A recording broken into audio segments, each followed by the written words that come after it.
Habari mashujaa wa ukimya, karibu kwenye Vita Visivyozungumzwa, mahali tunapotoa mwanga juu ya mapambano tunayopigana nayo kimya kimya. Leo hebu tuzungumze kuhusu kurejesha uwezo wetu bila lawama. Hili ni pambano ambalo wengi wetu tunapigana nalo kimya kimya. Mvutano kati ya kubeba majukumu na pia kupata muda wa kuponya nafsi zetu. Tumefundishwa kwamba kubeba majukumu kunamaanisha kuweka wengine mbele ya mahitaji yetu, hata kama inatugharimu afya zetu. Je, vipi kuhusu uponyaji? Uponyaji unahitaji tusimame, tufikirie na tuweke mbele mahitaji yetu. Lakini hilo linaweza kuonekana kama usaliti, kama vile tunawaangusha wengine.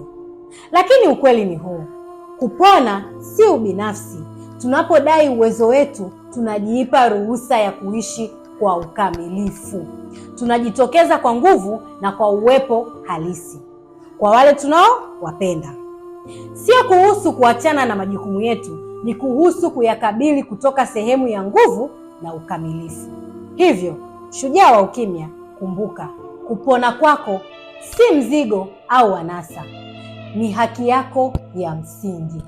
Acha lawama, kumbatia nguvu inayotokana na kujitunza. Kwa pamoja tuendelee kuvunja ukimya. Mpaka wakati mwingine, endelea kuwa imara, shujaa wa ukimya.